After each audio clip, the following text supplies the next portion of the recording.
brains to match the quote. The mother of the Hoodwives, a fist in the fold.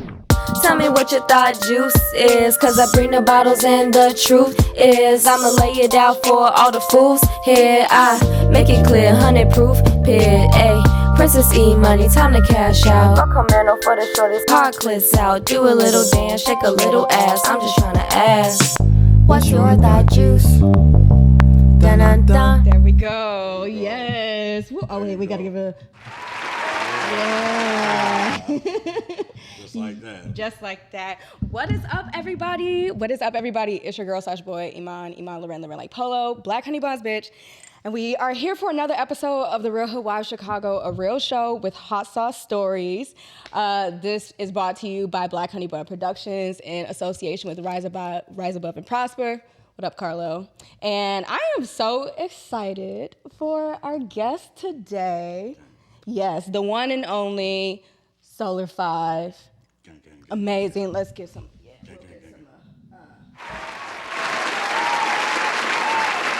There you go. How you doing, love? I'm well. How are you? I'm doing really good. This is the first. This is episode 5, season 4, episode 5. Perfect. Yes. Oh, perfect. That's perfect. I love when stuff works out like that. I thought that was intentional. It was. Okay, And yes. there you go. There you go. It was intentional. Yes, I'm. Make it up. That's actually very ironic. It was intentional, but I guess it was a good intentional the way that was supposed to happen. Facts. I love that. Well, season 4, episode 5, we have SolarFive, the legendary SolarFive. I would love if you could introduce yourself. Tell us all we need to know. Okay. I'm SolarFive. I am a founding member of the production group on God. We produce McJenkins The Waters. I'm a rapper gearing up to release another album, Paved with Good Intentions, with Filthy Records. Mm-hmm. So, it's produced by my boy Custom Made. I'm a father, husband, just all around real nigga. Yes. You know what I'm saying? That's a really good introduction. Yeah. You really are. Yeah. I am just very happy and excited to have you. Because excited to be here. Thank you so much. We know each other very well. You've taught me so much, and I really just really want to use this as a moment just to pick your brain on things and also just really have a celebratory moment because you was actually at the start of this dream. Yeah. This conversation of I want to talk to niggas. Yeah, that's exactly how you brought it to me too. I want to talk to niggas. Yes. Okay, but I see what you mean. And yes, I understand. I see the vision. Yeah, I really appreciate you for just supporting me and just giving me so many gems that I still carry with me to this day. Can we talk a little bit about 406 and how 406 happened and emerged and? Wow, that's crazy. Shout out 406. Shout out 406, man. 406. Yes. So Slime got the space in Music Garage from his cousin or something who didn't want it anymore, so we just took over the lease. And I was fresh off of my internship, learning how to do audio engineering over at Carter Co Recording. So I was looking for a space because they hadn't built their B room yet. So Slime hit me up I got this space, I got some equipment, let's do it. And from there, that's just kind of where it started. Okay. And it grew to be something way bigger than what we even thought it was going to be. You know what I'm saying? Yeah. I feel that. Well, first of all, shout out Slime. Make sure that y'all go and listen to Green Slime's episode, right? Yep. It's kind of unbelievable that I was able to be in a space like that because I think about it very often and very frequently. And I think that everything that you envisioned or hoped for it to be, that message really got relayed to me. Okay, that's dope. That's good. We tried to create, just a safe space. You know what I'm saying? It was our safe space at first, and we were welcoming people in. You know what I'm saying? Might not have always felt like that, but it grew to be that. Yeah. I think what I mostly learned there, of course, naturally, is about rapping, writing, music,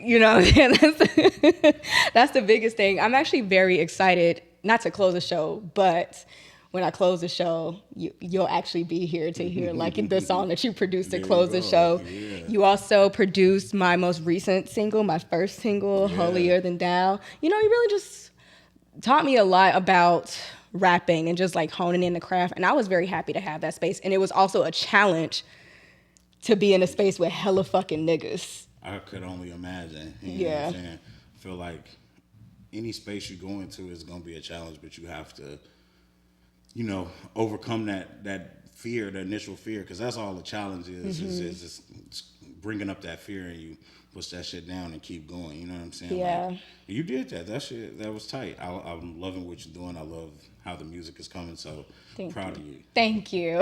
I live for your approval. I truly do. I mean, I be sending cute shit. I just be like, hey, I wrote.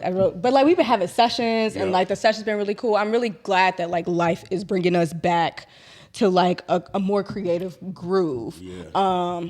Especially like understanding that you were someone who's seen what I was capable of despite my fear. Facts, yeah. Like that's, especially when you're like I don't know, I look up to you.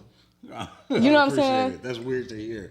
You know what I'm saying? I guess I need to start getting used to it, but it's weird. It's always weird to hear because, like, I don't know, I didn't really have a lot of role models growing up. You know what I'm saying? So it's like really weird to look up to somebody or have someone look up to you. But that's cool. It's dope. I appreciate it. No, I mean, you inspire me. You're just a legend. But before I forget, this is a segment called What's Your Thought Juice? Yes. All right. What's happening, folks? I'm Black the bartender, and welcome to the Pink Polo where we juice your thoughts. What do you have, huh? What? Alright, sure. So first you want to take you some nice vanilla Crown. Some nice vanilla Crown Royal is the only thing vanilla we like around here, alright? First you want to give it a nice steady pour. Pour it all the way up to the top or not in your Hoodwives merchandise glass, alright? Next you want to get you some Pepsi. Top it off. There we go. Top it off nice. Give it a nice steady pour. Alright. Serve it up on a coaster. Serve it up neat. And there you have it. The Solar Crown, or in other words, SolarFive Thought Juice. Do a little dance, shake a little ass. I'm just trying to ask. What's your thought juice? Dun-dun-dun. What is your thought juice, SolarFive? Pepsi and vanilla Crown Royal. Go get that Crown Royal. You need to sponsor me. And yeah, I mean, I love Crown Royal. It's a very auntie-ass cognac. Yeah. It's cognac, right? Or is it whiskey? Mm-hmm. It's whiskey? It's whiskey. I don't know. It tastes good. It does taste good. And my aunt used to drink it. So. Yes. And then you put the dominoes in the bag. Like what? Or the money. What other beverage do you know comes with a whole ass purse? Yeah, no. The crazy thing is I had so many of them bags around the house. When I seen my daughter with one like it was a purse, it's the funniest thing. Like, where you get that from? I be pulling up to, can you grab that, Carlo? Thank you. Hydrangeas. Yes, hydrangeas. I'll be pulling up to places like with my pens in it. Mm-hmm. And so it looks hella OC to whip out a whole ass Crown Royal bag on a desk. Facts. But Facts. I love it because their slogan is treat yourself royally. Yes. That's fire. Yes. It's a Canadian too, isn't it? It is Canadian. You ever been to Canada? No, I never been. I never been out the country. Okay. No, I never been out the country. If you can go out the country, where would you go? First place, Africa. Okay. For sure. Okay. Outside of, going home, I would say Japan. I want to go to Tokyo real bad. Yes. I was like conceived in Japan, so yeah, my mom and dad were in the military, so it was like that's where my origin started in Japan. You're a Black Japanese. Yeah, you know what I'm saying? That's fire. That's crazy. That's really fire. That's actually funny as hell. I didn't know that about you. Yeah. Where was it? When did you like come to Chicago? When did you move to Chicago? So I was born in San Antonio. I lived there until I was 7, and then I moved to Chicago when I was 7. Moved to Flint, Michigan when I was like 10 or 11, and then came back when I was like 13. So yeah, I moved around quite a bit. That's a lot of lives to be lived. Yeah. In like different locations. It was normal though, you know. I didn't see nothing wrong with it at the time. You know what I'm saying? Yeah. And were you still like rapping like all during this time? I started rapping when I moved, like right after I left San Antonio. So like the last memory of San Antonio I have is Bone Thugs and Harmony's Thuggish Ruggers. Come on, I fucking love that song. I saw that and I was like, yo, that's what I want to do. I fucking love that song. And then we moved here. Okay. And here's a whole nother jungle. But that's when I like tried to write my first little raps. It was crazy, you know what I'm saying? I didn't know what I was talking about, but I was emulating what I heard. I feel you. You know what I'm saying? Okay, I love that. That is a lot of lives to be lived. I didn't know that about you though. I moved around a lot. What was it? What was it like having military parents? So both my parents left the military before I could really remember them being in the military. Right. Okay, so right. They weren't really military people. They were just in the military. You know what I'm saying? My mom was super militant when I was coming up. She was, you know, Nation of Islam. That's how I grew up, Nation of Islam. You know what I'm saying? Like, own it type of thing. You know what I'm saying? Like, it was wild. She was kind of strict. My dad wasn't as strict, but, you know, it was weird. I had moved there too late in my life. You know what I'm saying? I was kind of already developing when I moved there, so I couldn't appreciate moving there when I did. Oh yeah, you know I feel that. That's kind of a retrospective think of it, but you know, it wasn't too much. My mom was strict. Yeah, tried to be.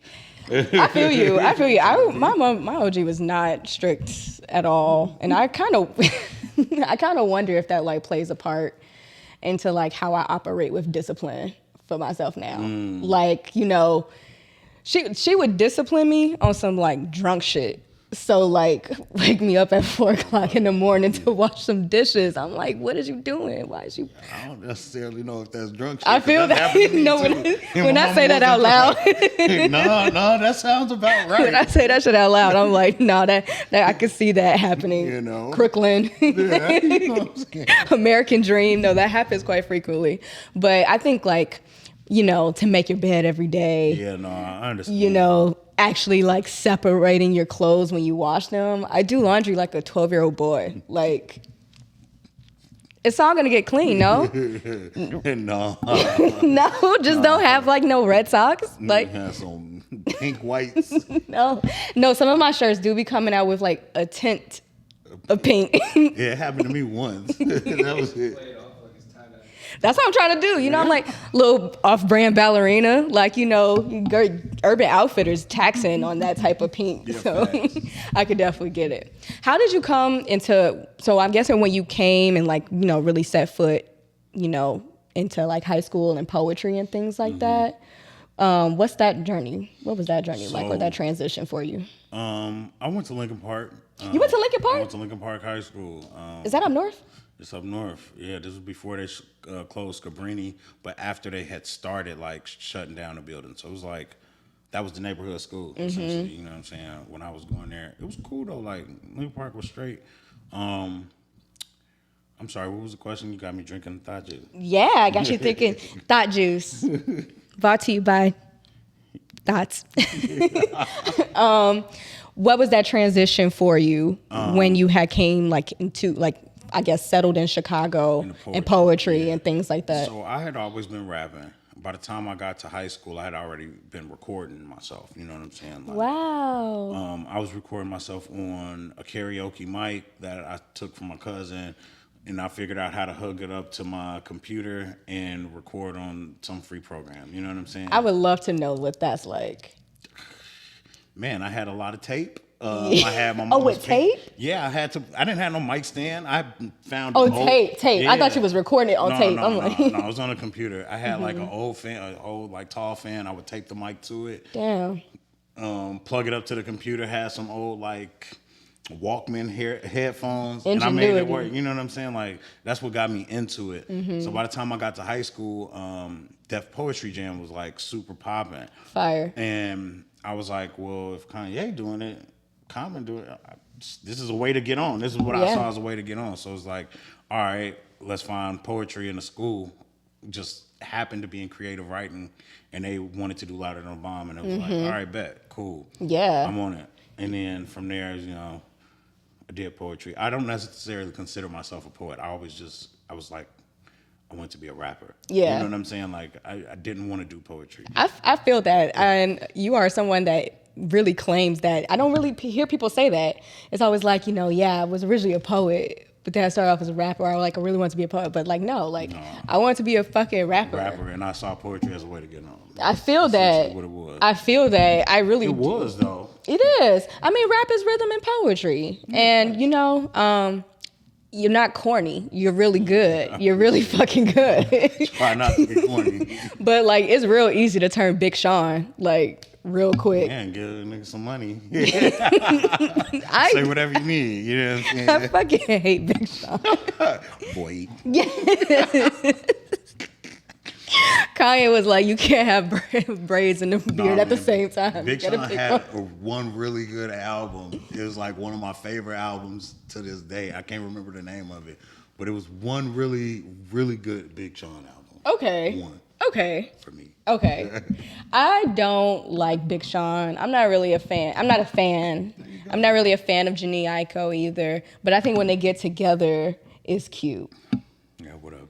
Yeah, whatever. It works, but I don't. You're not gonna hear me bumping it on 71st. Yeah, no. Or like when I'm secluded by myself on Lake Michigan. Jhené Aiko is not what I'm bumping at all.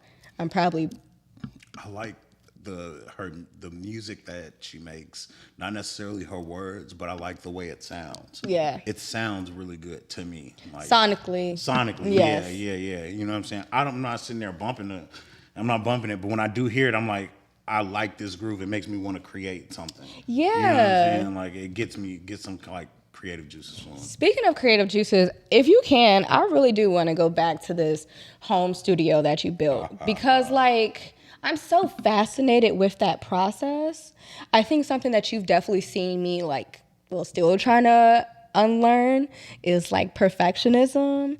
And like, there's like, you can have a polished product. Like you can be polished, but don't strive for perfection, strive for polished, I guess. And that's something I'm still trying to unlearn. But what I think is like so authentic and so pure about like at-home studios, I think about Wayne or like, you know, just like old pictures that are just passed around of like niggas rapping at their desk. You know what I'm saying? Like, and I really want to get in that fucking bag. Like, what does that ingenuity take or process? Now it don't take much. You know what I'm saying? Facts. You can really, the industry has made it possible for you to, you know, record at home because everybody was doing it. When I was coming up, you had to buy like chips to put in your computer in order for you to get good sound quality. You know what I'm saying? Like it wasn't like interfaces or anything like that. So I had to figure everything out. I always liked creating and inventing things. Like I thought I was going to be an inventor when I was super young. Like, really? Like I like to take things apart and build things, and I came up with a whole bunch of ideas for things to, you know, to be built. I used to do that freak shit too.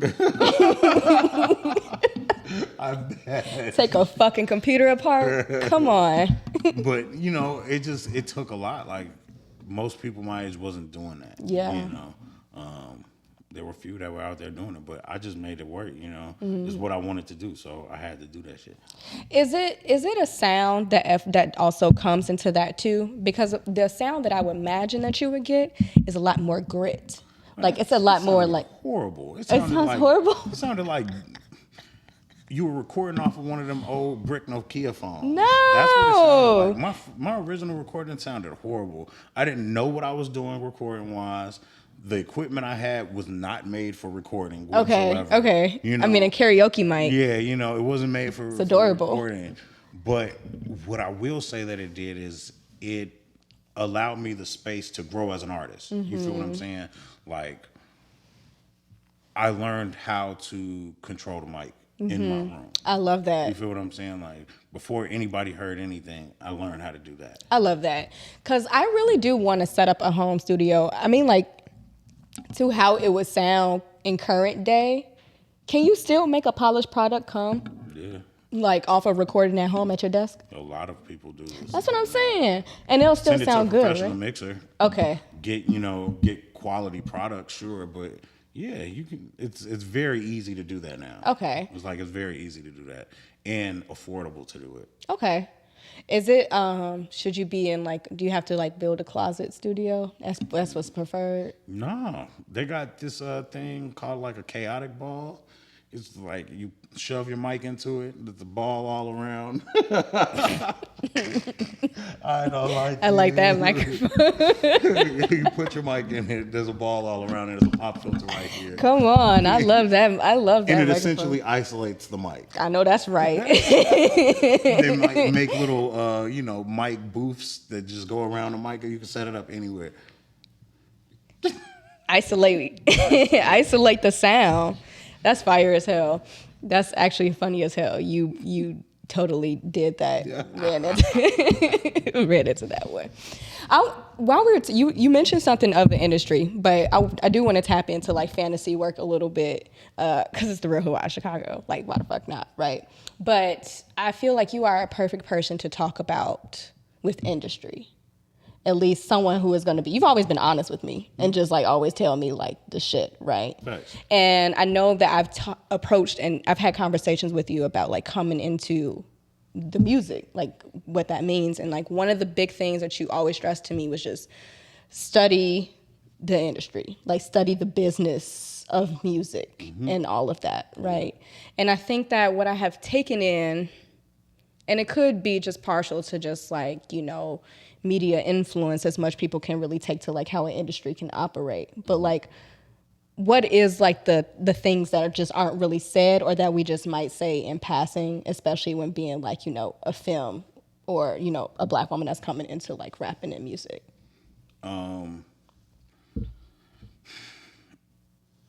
So I think one of the things is a lot of producers, engineers, just men in the industry don't care about your talent.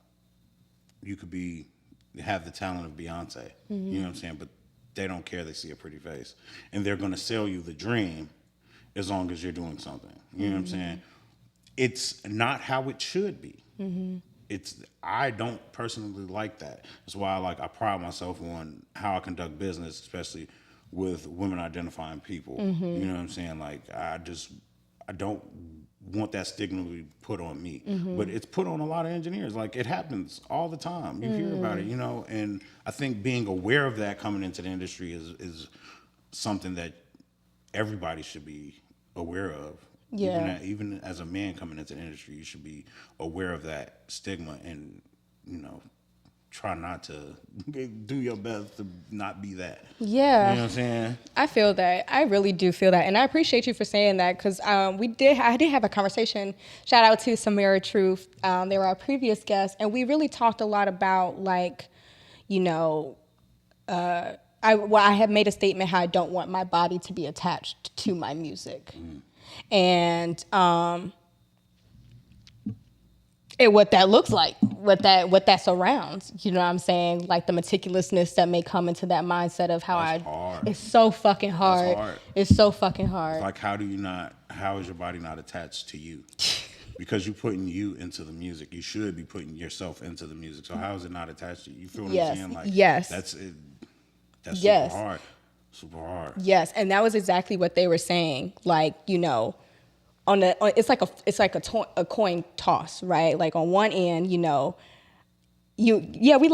Ice Spice, you know what I'm saying? But I just don't want the crowd to be juking just when the ass is being thrown, you know what I'm saying? She's in her bag, but as we always knew, you know what I'm saying? But you feel that, right? But like also on the other end of that, should be a space where women who make their music should be able to shake their ass to their fucking music. Yeah. Yeah. Yeah. There's a lot of things that should be in this world that ain't.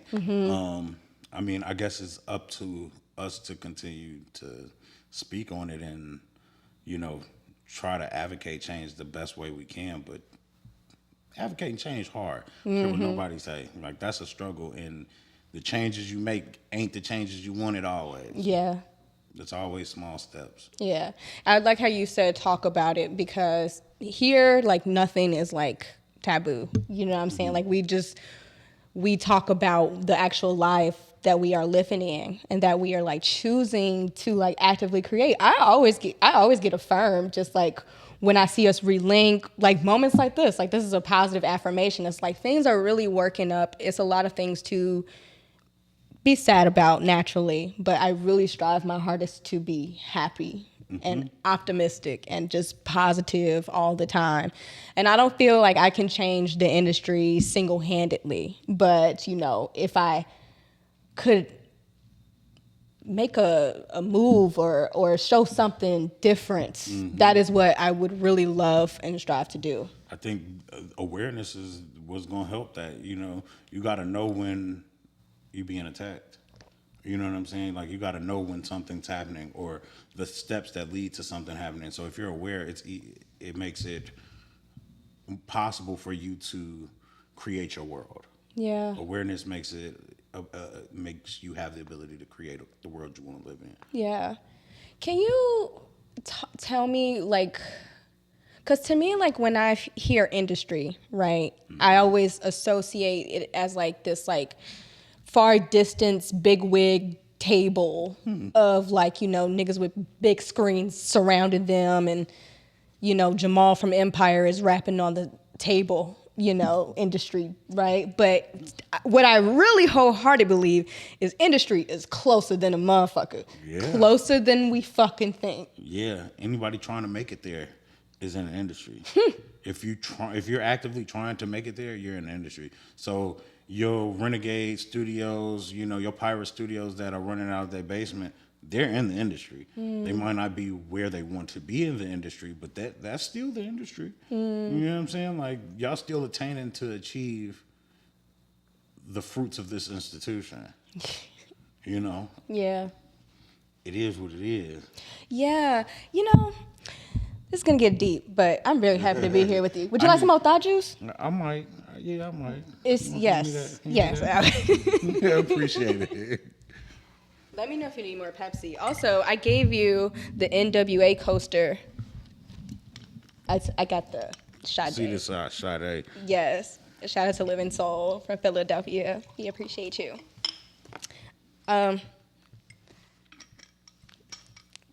Okay. I was like, do I want to take some more? Maybe. Yeah. I do. I really It's not really good by itself. I love Crown Royal by itself. Ooh. Not just vanilla. Get that ASMR. I'm a sucker for a good ASMR moment. You like ASMR? ASMR? I know you like ass. Who don't like ass? I love ass. Who don't like ass? That's funny as hell. This one time I went through Wisconsin, me and Kiki and a bunch of other people was going through Wisconsin. UW asking random people, "Excuse me, sir, do you like ass?" This one white dude was like, "Fuck yeah, Yeah, hell yeah, no question, yeah, without a doubt," and he just walked off. Yeah, that's fire as hell. Who don't like ass? You like ass? Are you an ass or a titty man? Ass. Ass man. Do you think it's because? I was gonna say, do you think it's because you're black? Yeah, I'm black, ain't I? It might be. I don't know. I don't know where the fuck that question came from. Honestly, though, like, it really don't matter to me. Like, big titties or big ass, but something got to be big. Something got to be big. I think I personally prefer like a nice big ass, but I like big titties too. I'm actually I'm on a titty vibe lately. Titties is nice. I've been looking at some good titty porn, and it's been busting. I bet. See, the thing about porn is you gotta picture yourself there, and like be like, oh, if Oh, you be having visualizations with the porn. yeah, especially with like hentai. That's when your imagination busts I off. bet it's all imaginative. It is. Do you like anime? I do like anime. What's your anime vibe? Right now I really like Jujutsu Kaisen. Okay. No. Something that I'm watching. It's fire. Okay. It's fire. That's what I'm watching right now.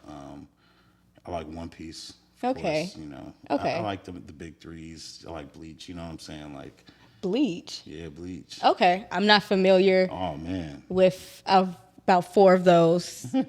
I just watch the same animes on repeat. It takes a lot of. If you want me to watch a new anime, you got to come out the gate strong. Like I got to see it. I got to see it popping. I got to see it busting. I'm a top 3 of like Boondocks.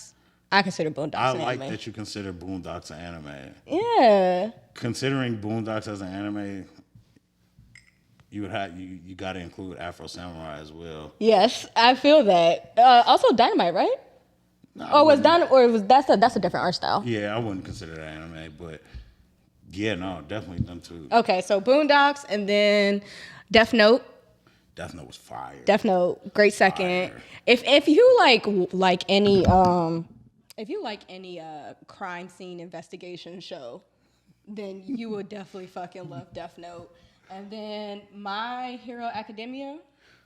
You know what? I watched that and I was reading the manga and then I just kind of fell off. Like, I don't know. It wasn't doing it for me. It wasn't doing it for me.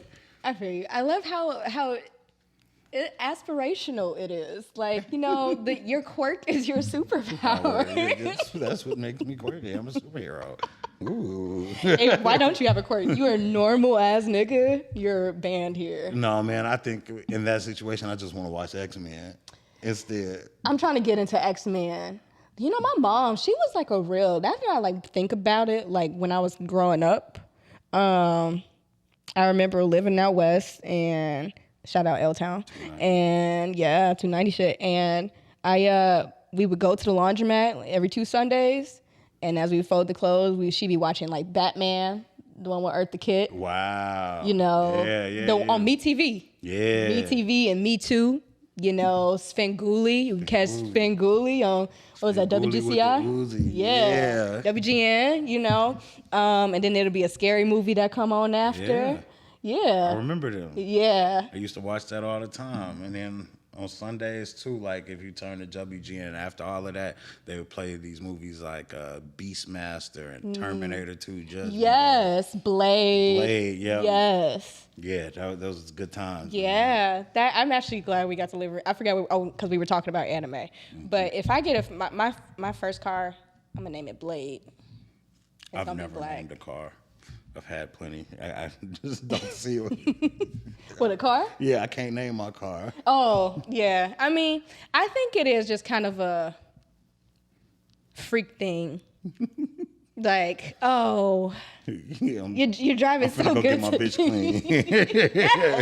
yes. Yeah, you're driving so good today, baby. That reminds me of like my last car. I was getting it worked on, and it's this old black dude that I had doing my, he came through, and just the way he was talking to the car, it sounded like he was talking to his wife. He was like, "Oh, don't bust now, bitch. Oh, hold on, come on. You being angry? Oh. I was like, yo, I felt I was like, hold on, my man. Car, don't violate her. Come on, man, what you doing? Oh my god. No, but it was funny. It wasn't the first time I heard some old man talk like that, but you know how old black men in Chicago is, especially the mechanics. Yeah. They be wilder. Old black men in Chicago be, I don't know.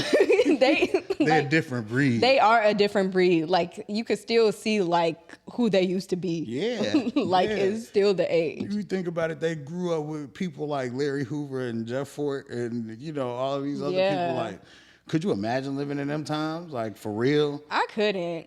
I mean, like, I don't know why this thought just came to my mind. But, like, were there, like, girl gangbangers? Like, I'm sure there was. Yeah, I mean, I know. Oh, yeah. I mean, like, you know, I read female gangbangers. Yeah. Okay. You know what I'm saying? Yeah, I would imagine what that is like to them. That's kind of what I think about, right? Almost kind of synonymous to like what Black Panthers was, right? Because I know that what the gangs were intended to be, growth and development, you know, but anti-loitering gang laws, where groups can't hang in groups of 5 or more, things like that, you know, mission gets depleted. Yeah, man, Jeff Fort was about to, you know, he hit up Gaddafi, was about to have like missiles sent to him. Who's Gaddafi? What, Muammar Gaddafi? Like Libya's like general. Damn. Yeah, like it was. That's why like they put him away. This is all alleged. You know what I'm saying? But this is what they say. They say he was in there trying to blow up the Sears Tower. Oh. To make political points, though. You know what I'm saying? Like, I think the Panthers definitely influenced that whole culture. Yeah. The whole culture. But you always got, you know, niggas want to do nigga shit. Yeah, niggas want to do nigga shit. And, you know, the lines get redder. Yeah. You know, the margins get smaller. Yep. The drugs come in even fucking more. Yeah, wonder where that came from. I wonder where the fuck that came from, too. I do, yeah, I wonder where the fuck that shit came from, too. Because here's my thing. The way it's, like, depicted in movies. like, this is just what it was. Come on, man. Some white nigga in a suit and briefs in a briefcase just popping up in the hood, going in the crack house. That's what happened on the south side of Chicago. They rolled up in a van and just let them guns off in the middle of the street. Really? Apparently so. That's, you know. I mean, I do remember it was real easy to get something, you know, a minute ago, but they do it all the time. Yeah, they do it all the time. You know, we was having a conversation earlier, and I kind of forgot where it was like headed to, but it made me think of like a thought that I have today about like freedom, so to speak, right? And like how what I identify me as being free, as living in this world is, you know, having my farm, having my house, my renovated school bus. You know, I get to teach kindergarten because like I want to, you know, because I miss it, the local skin, you know, on my Miss Honey shit from Matilda, you know, and I you know, got selling my berries at the farmer's market. I got an apothecary bussing. That's freedom to me, you know. And what I think or equate to get there is that it takes a lot of money. It takes me being rich, so to speak. You feel me? We still trying to buy one. You know what I'm saying? And like that's what I was crying today earlier. Because I was like, that's fucking capitalism. Oh my fucking God. Like I'm never meant to escape capitalism, because even though I don't want to be a billionaire, you know what I'm saying? Like I just want to be well paid. I just want the bread so that I can be fucking free. But it's so fucking ironic that in order for me to be free, I have to give into a system that I'm never going to be able to escape. Yeah, I think, I agree with you totally. It's like, I don't know, I can't picture a world without capitalism. You feel what I'm saying? Yeah. Like, and we could talk about bartering and things like that, but that does not eliminate capital. Yeah. Whatever you're trading still is capital. Yeah. You know, capitalism, I can't imagine a world without it. Yeah. Which is crazy. Yeah. You know what I'm saying? It is crazy. It is scary. I like that we just talked about that. We two real niggas talking about fucking capitalism. That shit fire. While drinking. Treat yourself royally, but not too fucking royal. Just go decent enough, right? Facts. Like I don't want to be a billionaire, because I heard somebody give an analogy like the difference between like a millionaire and a billionaire, and I think that everything is nuanced. Nuance is beautiful, and nuance should always be tapped in and talked about when it can, especially safely, right? As niggas, we only know hustle culture, and I know how folks feel about hustle culture, because then that brings into the philosophical question of like crabs in a barrel and like why are crabs in a barrel, right? So all these questions, or we just don't want to be fucking poor. Niggas don't want to be poor. I don't want to be fucking broke. It's no fun. It's not fucking fun. It's no fun whatsoever. It's not fucking fun. No, you know what I'm saying? I don't go to a strip club because it's disrespectful. Because I don't have no money for me. What makes you think that I have money for you? Facts. You want me to throw $20 fucking on you? Shorty, I'm giving you laundry bills right now. I'm giving you laundry money right now. Facts. I cannot do that, right? Plenty of men and lost their wives and houses and apartments. Yes. In a strip club. Man, what's your greatest strip club story? I feel like you got good strip club stories. Ain't nothing wild happened at no strip club. I mean, I took Kiki, my wife, there for her birthday one year, and you know she was about to pull the stripper, but that's about it. You know, by that time I was already like drunk and high. I wasn't hearing nothing. Yeah, I was lost in the sauce. Because, you know, the spot we went to, it had like a little smoking room, and I was just in there damn near the whole What was the spot? Red Diamond, I think. Oh, this Was it Red Diamond? Where was y'all at? Because Chicago don't have a Red Diamond, no? It was Red Diamond. I don't remember where. It might have been Red. I think it was Red Diamond. Y'all was in Atlanta? No, we was in Harvey. Wait, Chicagoland has a Red Diamond? They had. Had. Yeah, I think that was the name. I think it was Red Diamond. Okay. Yeah. Okay. Yeah, I'm pretty sure that's what it was called. That's yeah. fire. I have only been to a strip club one time in my life, and I went to 2 strip clubs in one night.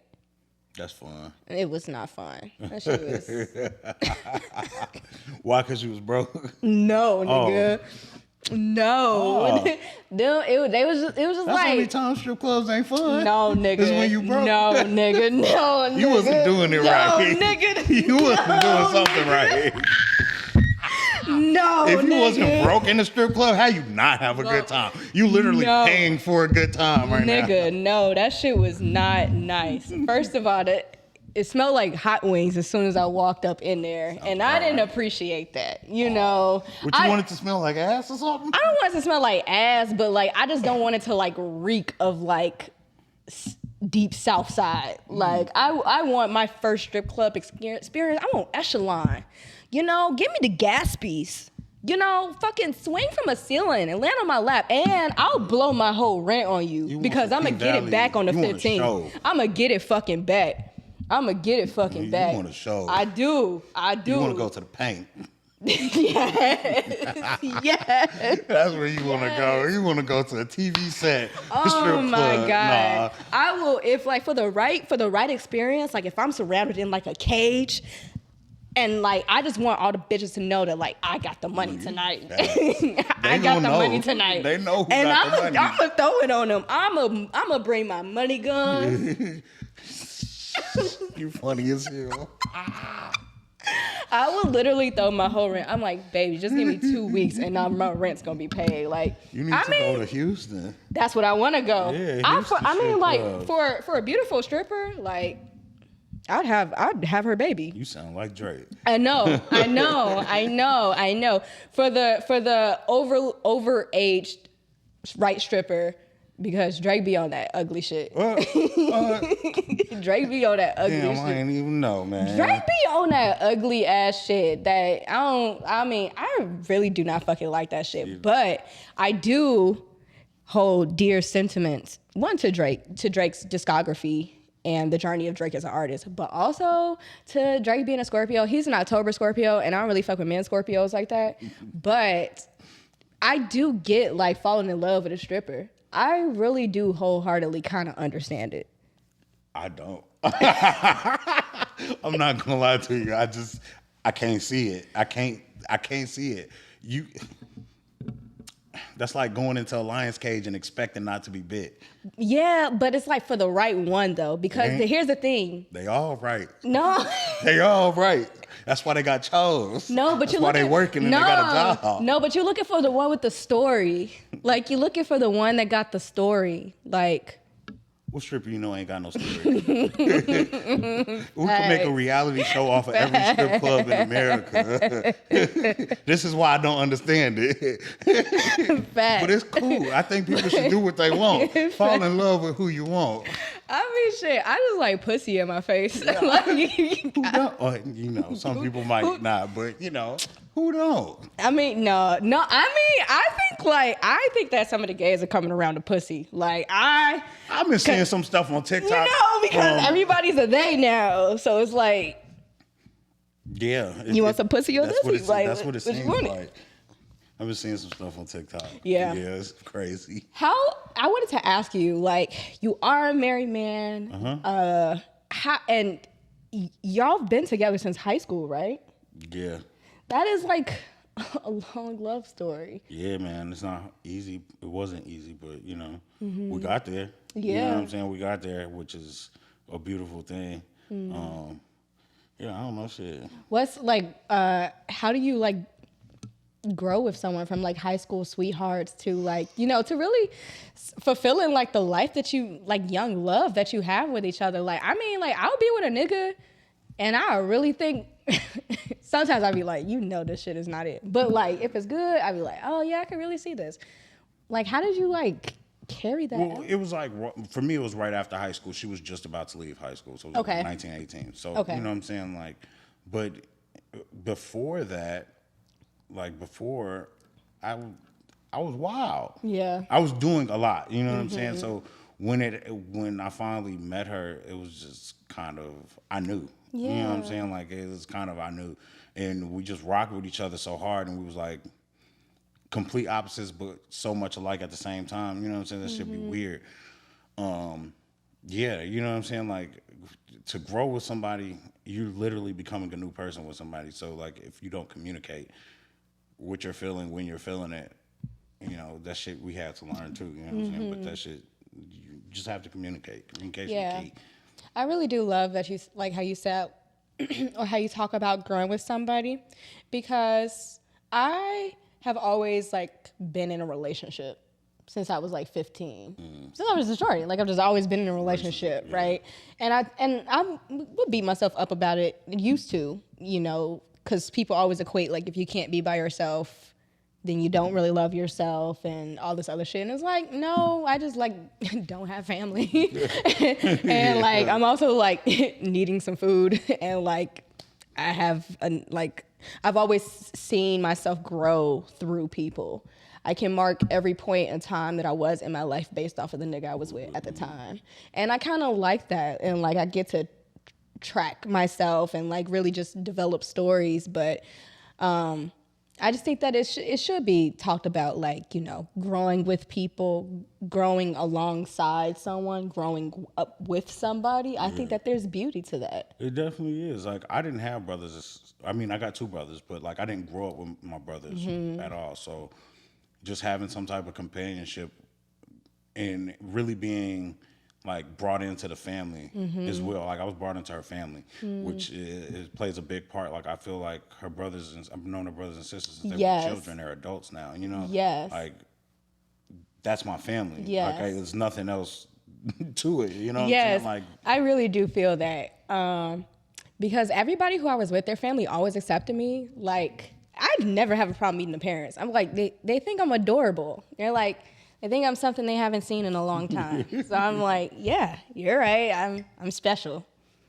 Your kid chose me. Do I get a graduation gift too? But like a lot of my partners, like past partners' parents, have like really like accepted me, and like I've just been able to build different families. I'm still Facebook friends with a lot of fucking them. And I mean, I was like, you know, it's a wrap on all your other bitches, right? You know that, right? Like, that's hilarious. And I'll be right. I'll be very fucking right. But I would imagine that, you know, being that romantically in love with somebody and building so many beautiful things with each other for a long time, like as you said, it takes work and also commitment. How do y'all like keep things like, you know, like spicy? I know you was talking about she pulled a stripper at your birthday. Yeah, she pulled more women than I do. That's enough spice for me, man. Like, I'm getting old. I'm getting tired. You know, I got 2 kids, so it's like my patience is wearing thin. I don't have a lot of patience for anybody else. You know what I'm saying? So it's like with kids, anytime you can get it in, it's spicy. You feel what I'm saying? I feel that. So like, you know, when she want to bring somebody in too, like, you can need a Red Bull. Red Bull gives you Red Bull. I feel that. I would love to be like the Carmen San Diego that's like bought in at like y'all's 40th wedding anniversary or something, you know? Where in the world is Carmen San Diego? I don't know if that was right, but yeah, you know, some trench coat shorty be like that pop out of a birthday cake. Out the anniversary cake, that's hilarious. I think that'll be fucking fire. I really do. How many anniversaries do you plan like special trips for and things like that? Man. Do y'all like go on like trips and things like that? We haven't since the kids have been born. It's just kind of hard, you know, with two little ones. But yeah, we used to go. She plans all the trips. I'm not a planner. I feel you. I'm a homebody. I barely like leaving the house most of the time, but like I'm very comfortable leaving. You know, going places if she want to do something. As far as planning stuff, I just be telling her what I want to do. Yeah. You know, she's like, you want to do this? No, I want to do this. Or yeah, let's do what you think. I don't know what I want to do. You plan it. Type of thing. Yeah. For me, like I plan like dates, small little dates around Yeah, what's the city. your date? Like, what's like an anniversary date? Like, I want to know like what's like your romantic bag. My romantic. Because I'm not very romantic. I wouldn't say that I'm very romantic. But I try. You know what I'm saying? You're like I'm Aries. trying. Yeah, I'm Aries. I'm Aries. I'm kind of an asshole. No, but like last time we went out, we did like a crab boil. Okay. We went to see a movie in hotel. That's a good. Oh, a telly? A telly. You know, keep it spicy. Not the telly. You know, not the telly. I like simple stuff. You know what I'm saying? I mean, the telly not simple though, but I guess like extravagant. Okay. But I was doing that shit. Like I was getting not like that. You was pulling tellies in high school? I was going in hotels. Your after school matters checks was busting. I didn't do after school matters. I didn't do after school matters. I was just, you know, I made it do what it do with what I had. Hell no. High school was wild. It was a wild time. Yeah, high school was a fucking wild time. Tell me fucking about it. I would love if you can tell me a little bit about like fatherhood. I would love to talk to you about that. Man. For me, man, fatherhood is dope. I love being a father. Yeah. It was the best thing I could ever did. And I was scared to have children, like terrified. I used to wake up in sweats from a girl telling me that she was pregnant. Like I thought it was the worst thing to happen. But no, it's the best thing that ever happened to me. Best thing ever happened to me. Your patience get tested, especially when they start to get a little older and become their own people, you know. Yeah. But, you know, I'm doing, I guess, gentle parenting. I don't whip my kids, you know what I'm saying? Like, I can't do it. Yeah.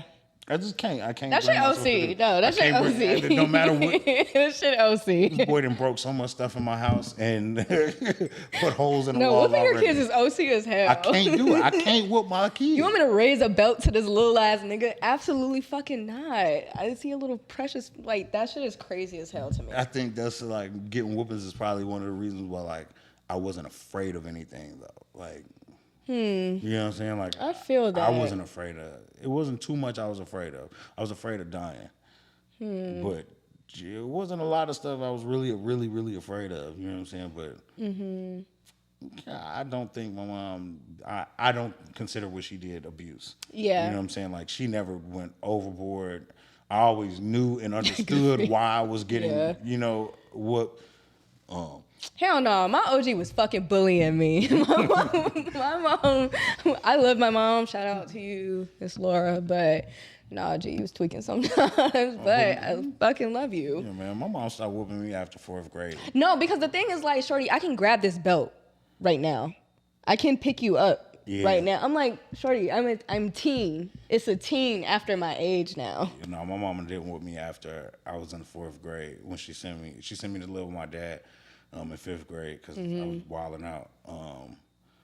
And my dad whooped me one time, and I didn't understand why I got whooped then. He didn't do as good of a job as my mom explaining it to me. But your mom explained it to you? yeah, she would always explain why. That's but then fair. one time in 4th grade, she tried to do that, and I jumped up at her like I was finna do something. Yeah. And before she punched me in my face, she walked off and left me in my room. Called my dad and was like, "Yeah, you going to live with your daddy. I can't deal with you no more."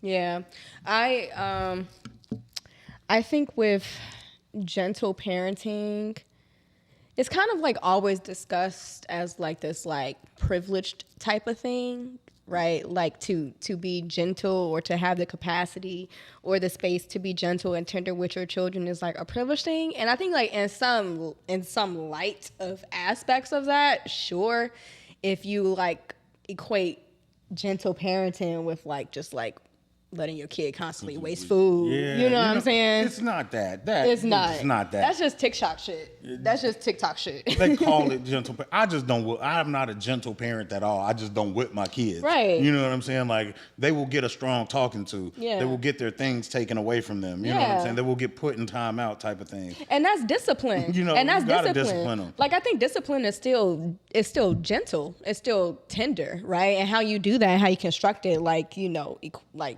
defines exactly how tender or gentle that is. But like, no, nigga, like get off your fucking iPad. Yeah. Pick up your fucking toy. Yeah, go throw your diaper out. I know you can do it. Yeah. You've shown me that you know what I'm saying and that you can do it. Now you're looking at me telling you to do it, laughing while I'm telling you to do it, and walking away. Oh, I know you know what I'm saying. Yes. Come on now, let's go. Come on back. Pick it up now. Yes. You know what I'm saying? Yes. What was it like for you? I don't know if there's like an exact moment that you could define on or that you can like speak on, but like step into fatherhood. Like, you know, I imagine it'd be kind of like a breath or something like that, but like pretty much the when I saw my son, as soon as he came out, like I was already like preparing my mind for it, but that was like a conscious effort. Once I saw him, it was a done deal. You know what I'm saying? Like nothing else mattered in the world. So as soon as I saw him, he looked just like me when he was first born. It was crazy, fresh out, and I was just like, that's beautiful.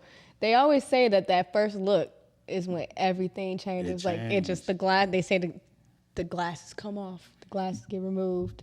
I feel like women, they be building a stronger bond when they're in the stomach. You know what I'm saying? So like for them, I can only imagine what it's like to finally see it. Whew. You know what I'm saying?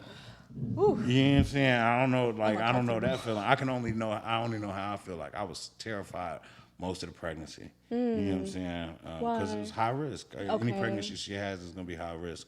And she had to get C-sections for both. So I was terrified for her. I was terrified of being a father. Yeah. But I knew I had to make things crack. But once I saw them, oh, you my little nigga. You know what I'm saying? Like can't nothing change that. Yeah. And then I would imagine that it's also like a lot of like unlearning that you're doing in real fucking time. Or it's probably things that like have like unlearning that has already been pre-planned. Like. So, okay, just because you have kids don't mean you as a person stop growing. You know what I'm saying? Wherever you were at when you had that kid, you're still growing from that person. Yeah. You're still learning. Like, we're going to be learning till the day we die. So it's like, you're going to be unlearning and learning things every day, but you do your best. You know what I'm saying? That's all you can do is do your best. And apologize for if your best wasn't good enough. Yeah. You feel me? That's good. I love that. I love that. I've been thinking about a lot of things. Life has just been hitting me with a different perspective lately. Like, I look at old people totally different now. Like, me and Dorothy Dandridge have the exact same birthday. That's fire. And she says, I'm going to be young and beautiful to the day I die. And I wholeheartely believe that. I'm going to be young and beautiful to the day I die. Like, and, you know, it feels like... I feel like I'm losing my immortality a little bit. I've been walking around feeling immortal like a motherfucker, and I didn't realize that. But now I'm starting to feel a little bit more mortal. Yeah, man, that's comes with age. I feel like your mortality be hitting you the older you get. But youth is a state of mind. You know, being young is a state of mind for real. Because I know a lot of young, old people, you know what I'm saying? And it's showing their face too. Like, they just been so mundane. They're not happy with their life. They're not doing things that they used to do when they was younger because of the pressures of life. Not taking care of themselves. It's not even that. They trying to take care of themselves, and how we have to take care of ourselves sometimes doesn't allow you to, you know, take that pressure off. Yeah. That pressure gonna weigh you down. You gotta, you know, live your life. Live your life. Yeah, I really do. You know, I really just do hope that like happiness just comes. Like, you know, they say the earth is rotating 2 seconds fucking fast. I'm like, let's get this shit fucking going. Let's get this ball fucking rolling. I was looking at, who was that black scientist? Neil deGrasse Tyson. Where the fuck did I get Carl from? No. Who the fuck is Neil deGrasse? Yes. Well, he was talking about if the earth was to stop rotating for 2 seconds, and the earth is rotating due east, that we will all fall at 800 miles an hour due east. Yeah. And, you know, I just be thinking about shit like that, like, you know, mortal shit a little bit. And it's making me kind of evaluate life choices. Yeah. Yeah. You know, what is like the age to do this? What is like the right time to do this? When did you get married? I got married when I was 31. See, I think that's a good age. I know that everybody does it differently. Everybody is different. But like when I was younger, I used to be like, I'm going to be married at 26. And then I'm going to have my first kid. I was 30. Check that. 30. Yeah. 30. I was about to be 31. Yes. Here we go. And... you know, I still think that that's a good age, right? I know like your 30s is like kind of like when you're officially an adult. Yeah, I guess. Yeah. Yeah. You know, sometimes I don't feel that way. But yeah, I think it was a good age as well. Yeah. You know, I'm glad that we waited a long time. Mm-hmm. You know, we really got to know each other. I really feel got that. to know each other before that happened. And that was a good thing. Shit, I was glad that we waited that long to have kids too. You know what I'm saying? Mm-hmm. I couldn't imagine being super young with a kid. I was wilding. Come on. I was not in. I couldn't have. We got to get you out of here. DCFS would have. We got to get you out of here. We got to get you out of here. We got to get you out of here. No, like if I would have definitely had my baby, I would have had a whole fucking 7 or 8-year-old. Absolutely fucking not. Mm-hmm.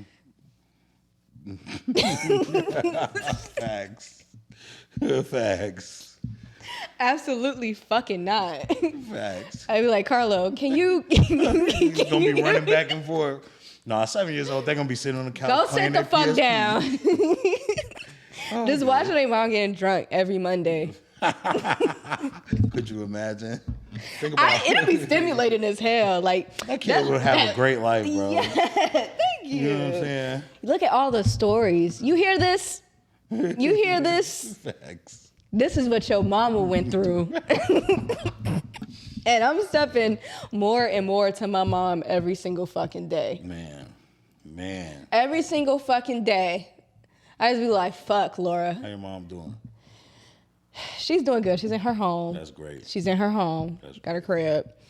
And next thing, you know, I'm really trying to handle my capacity, you know. Sometimes I cry because I'll be like, you know, E'mon, you're a good daughter and you do what you can. I do what I can. You know, I love my mom. I'll do any fucking thing for my OG. That's my OG. Fact. The OG hood wife. Facts. And, you know, I make sure my mom is good. You know, I'm a princess myself, so naturally I gotta spoil the matriarch. So gotta get her set up in her, you know, just get all her furniture and shit. Yes. But you know, I got a fucking job. That's right. You know, that's the dream. You know what I'm saying? Be able to take care of your mom. You should be proud of yourself. You know what I'm saying? Like that's real. It's real shit. You know what I'm saying? Thank you. That's Q. what every kid should aspire to do. Thank you, Q. I really appreciate that. And I really do receive that. I remember, I feel like both of y'all kind of told me the story at the same time. Or I think you told me, it was like, I saw your mom on the bus. Yep, facts. I forget where I was going to. I think we was on like the 79th Street bus. And I was just like. And she showed you window shopping ass nigga. Everybody, I have my dog can't be watching my phone, but everybody that like runs into my mom on the bus has the exact same story of her showing a poem of mine. Oh yeah, that's my daughter. Yep.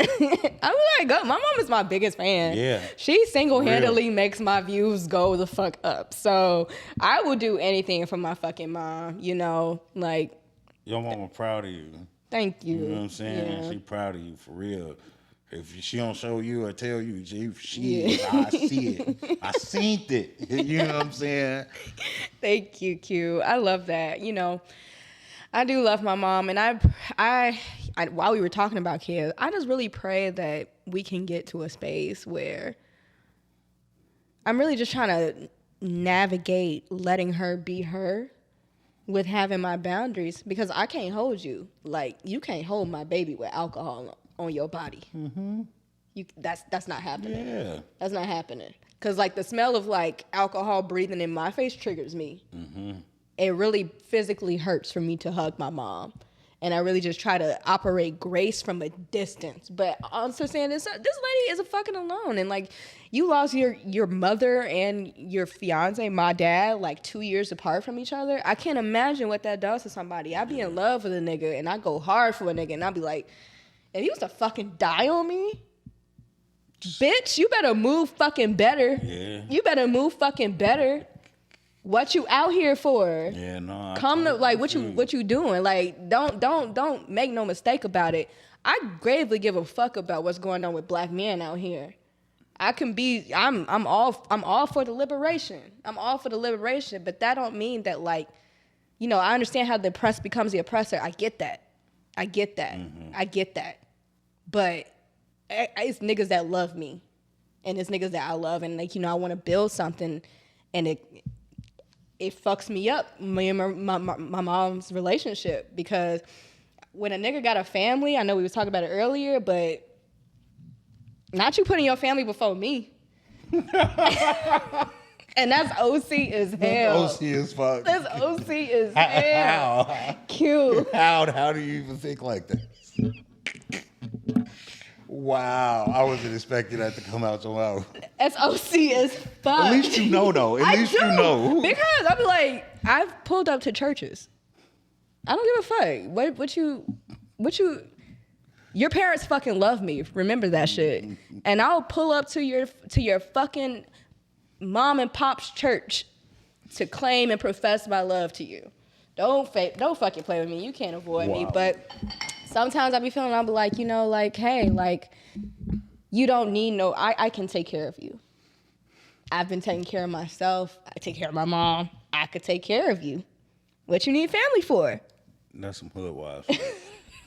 I can take care of you. Come on. I love that. That's actually a beautiful transition. I would love to know, what is a hoodwife to you? Man, a hoodwife is